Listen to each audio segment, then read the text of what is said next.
你选择了婚姻，就代表你选择了要把自己所有的私密分享给对方。这种事情虽然你可以和你的朋友做，但他们没有办法延续你的血脉。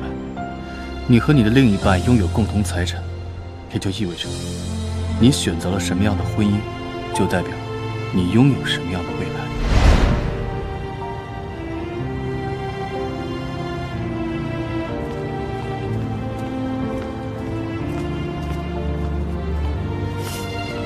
你这也太俗了吧，俗不可耐的男人。等我休假期批下来了，咱们就去拍婚纱照。得了吧，等婚假批下来，咱们去度蜜月吧。婚礼都不想办，太累。那可不行，结婚是一个男人这辈子最幸福的事。我要帅帅的娶你，让全天下的男人都羡慕我。苏家凡，你要死啊！苏家凡，你去死吧！所以在这种时候，如果面临到了背叛，除了憎恶对方，更多的其实是憎恶自己，因为这就是对自己全面的否定和践踏。好，那我们现在先不说苏警官，在这段爱情中他是不是渣男，可是他在抢救的时候突然醒过来，还跟陈蔚兰说一定要把眼角膜捐给他儿子，代表这个事情对他很重要。我只是替那些病人着急而已，因为我太理解等死的绝望了。他可能当时和你一样，就是一心想着救人。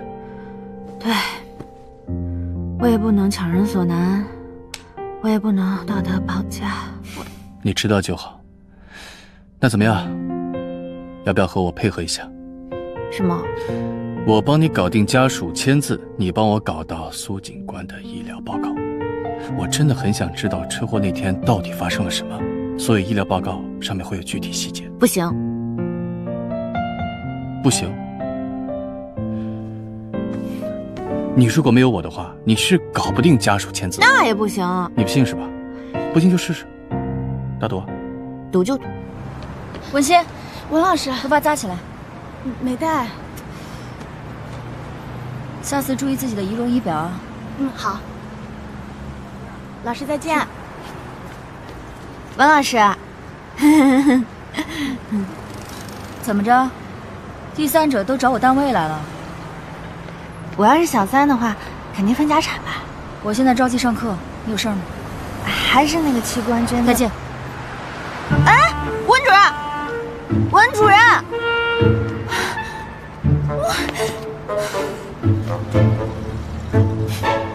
你是他们队里最新来的，比起老刘他们那帮老油条，姐姐更信任你。你跟姐说实话，你见过那女的吗？嫂子，我真不知道你说的什么女的。再说苏队的事，我一个小屁孩哪知道？那嫂子想让你查点东西，你愿意帮我吗？嫂子，我不可能干违反法律的事儿。您让我查公民信息，我不能干。我都没说呢，你怎么知道什么事儿？之前您让刘队老周他们查，他们不查，不是因为他们想包庇谁，而是这是违反规定。对不起，嫂子，我无能为力。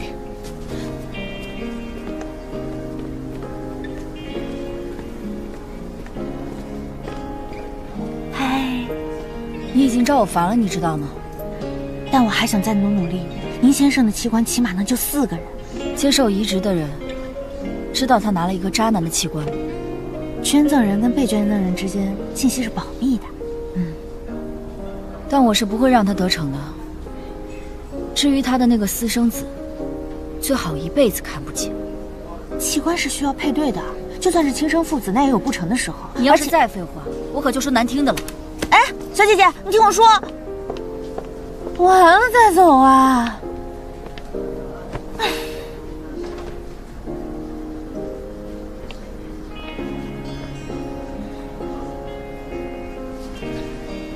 虽然呢，以婚姻状况划分女性不太好，但我还是要说，小丫头是斗不过已婚姐姐的。为什么？我不服。连结婚都不怕的人，害怕什么？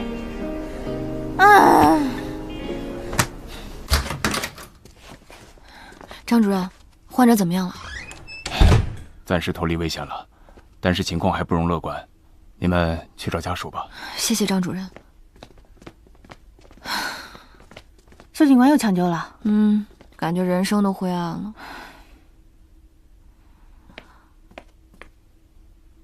林教授好帅，活着好幸福。你这人生态度是不是转变的有点仓促啊？小鱼，你怎么来手术室了？友情探班。林教授，您今天来干嘛呀？带我们实验室的主刀医师过来开会啊！这不是一旦他签了同意书，就证明在1天之内要有4台器官捐赠手术。4台。行了，你们俩别太心急。咱们现在能做的，就是哪怕他在最后1秒签字，也要确保他们一切准备好。医护工作者万岁！就这么说。同志们，正房大少奶奶来了，做好准备。OK。这位就是患者的太太，跟她先生的关系特别复杂。我之前告诉过她私生子的事情，结果她竟然事先知情，而且还装泼妇诓我们，不好对付。什么意思？就是患者的私事把我们俩卷进去了。没事，交给我。傻白甜和狐狸精，这是什么组合啊？打起架来您吃亏的组合。哟，我要是不签字，你还能揍我？你好，我是器官捐赠协会的负责人，能跟您谈谈吗？换新人谈判了。这边请。您这边请。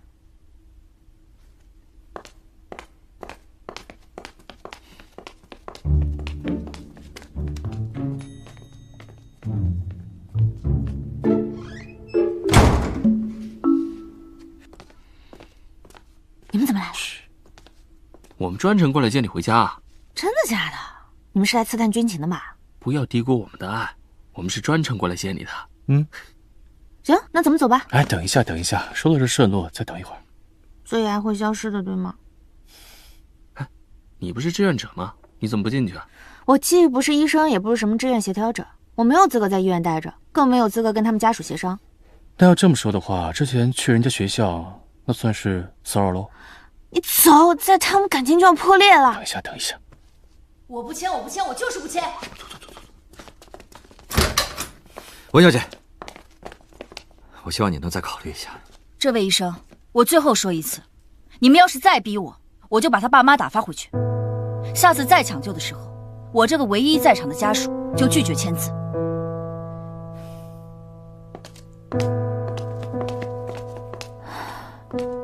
林教授，你也别灰心，这世界上最艰难的事情，就是让女人说“我愿意”3个字。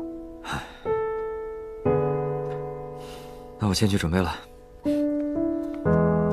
要不然咱们找苏警官的父母聊聊吧。我找二老聊过了，他们尊重儿子的意愿，但是还是得儿媳妇来签字。而且他们暂时还不知道感情破裂的事情，要是私生子的问题暴露了，指不定闹出什么狗血大剧呢。说的也是，如果他们知道有孙子的事情，肯定会把他们接回家。天哪，不敢想。你还会再努力努力吗？我再想想吧。那我先走了。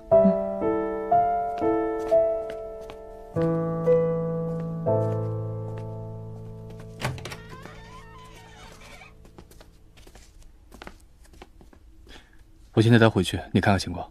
Yes sir。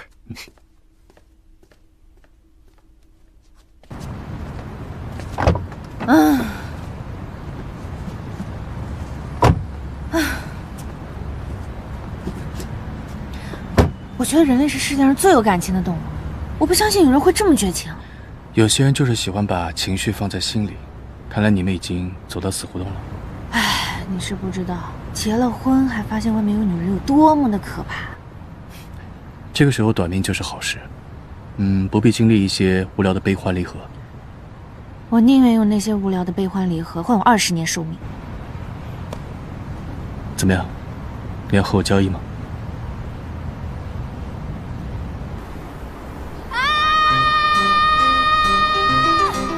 我志愿献身医学，热爱祖国，忠于人民，恪守医德，尊师记，刻苦钻研，孜孜不倦，精益求精，全面发展。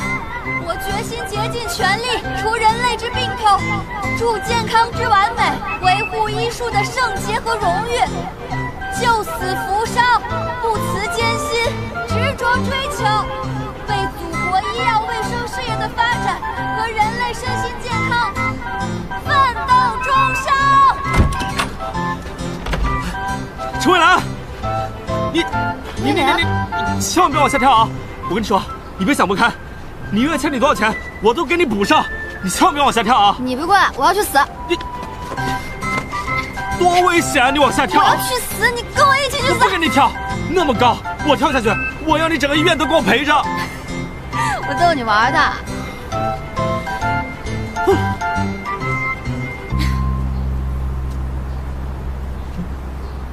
别说，这风景还真不错。那当然，我妈退休前是这家医院的急诊科主任，这个风水宝地呢，就是她找到的。她当年只要一有烦心事儿，就来这儿思考。当年我们家为了给我取个名字，愁的时候呢，她就来这儿。然后呢？然后你就叫了陈蔚蓝。没错。真好。那当然。哎，我听你同事一直叫你妈老程主任，你跟你妈姓？对啊。我爸和我妈当年就是在这家医院认识的，当时我爸是阑尾炎急救，我妈就是那个急诊医生，他俩一见钟情。然后呢，我爸为了报答我妈的救命之恩，他就以身相许，于是呢，我就跟我妈姓了。这么浪漫？对啊。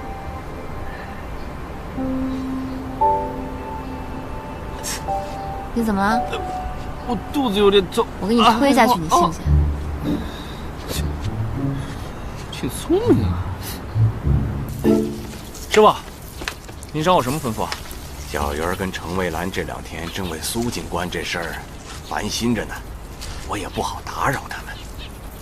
您是怕他怼您吧？这倒还问？作为您的亲生徒弟，我来帮帮您吧。又有什么馊主意啊？我从程蔚蓝那儿打听了一波消息，我免费送您，您可以杀回去。小鱼儿知道会不高兴的。我听程蔚蓝说，小鱼儿的男朋友是服装设计师。服装设计师？做衣裳的？做衣裳也是有等级的，你们家门口那叫裁缝，那青海大厦里那是设计师。他不会喜欢男的吧？拿小鱼儿当幌子？哎呦，师傅，您别瞎想了。我听程蔚蓝说，那对小鱼儿可好了，可体贴了。人帅又有钱，有才华又专业，还对小鱼儿百依百顺。对。哎，小鱼儿这点寿命，全换了男朋友了。文主任，你找我什么事？苏家凡正在办理一件违法买药的案子，你知道多少？你怎么知道？我看到他手机里有提到你和案子，你了解吗？我只是上报了一些情报，案情的事他没跟我讲，而且他出事了，案子也归别人管。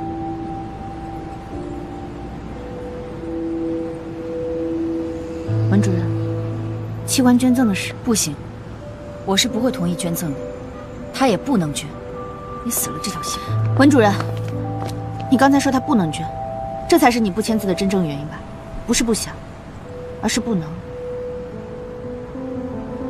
小三什么的，虽然你闹得很大，但是我越想越不对劲。你是刑警的妻子，查一个小三应该不难吧？你去求助司警官的属下，我听到你们谈话，他明明是个新人，你为什么不去找那些年龄更大、资历更老的人？我就不信这个时候他们还会再包庇他的小三。你给我一种感觉，你在虚张声势，你在隐瞒什么？苏警官虽然我们没什么交集，但是我的直觉告诉我，他是一个正派的好人，他根本不会做出什么出轨的事，我也不相信他人品上有什么大的缺陷。我比你更不愿意相信。我们是高中同学，相恋了8年，平日里朝夕相处的人，突然间变成另外一个人。知道这是什么感觉吗？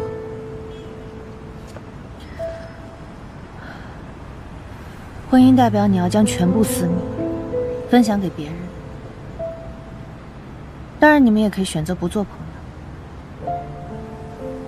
可是朋友却延续不了血脉，而夫妻则是可以拥有共同的后代。你在选择自己的未来，你要自信啊！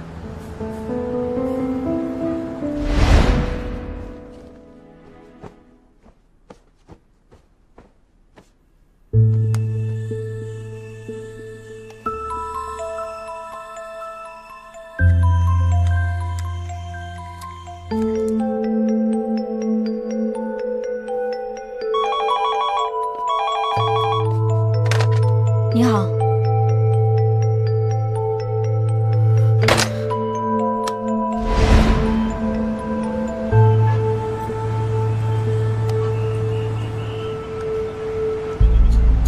见过这种药吗？我虽然没见过，但我想我应该知道这是什么。你居然知道？他找到了证物，却没有上缴。你的意思是，他可能跟贩卖这个的人有关系。你说的对，我就是在努力保全他。我接到了电话，卖药的人威胁我交出他办案的资料，还说把他的私生子给掀出来。我这才知道，他在外面为了养女人，跟卖药的人勾结在一起。如果这件事曝光了，不但他完了，我们的家也完了，他们警队的名誉也完了。所以你才把小三这件事拿出来闹？我没有闹到他们队里去，我只是想自己把那女人找出来。或许他也知道这件事。再说了，如果他们真要曝光这件事，还不如我先说出来，这是私德有亏，不算公事。但你有没有想过，有人在诬陷苏警官？如果你早点把这些东西交给刑警队的话，也许就会真相大白。我不敢冒这个险。这事是一半一半的。他把药随身携带着，没有上交警队。还有那个孩子，万一是真的，什么都完了。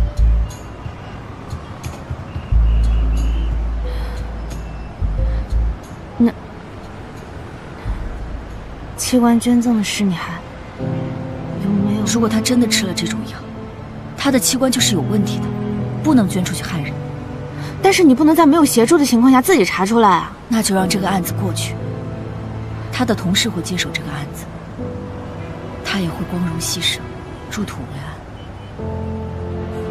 我还听说，这个案子的源头可能在国外，要查获可能要等上好几年。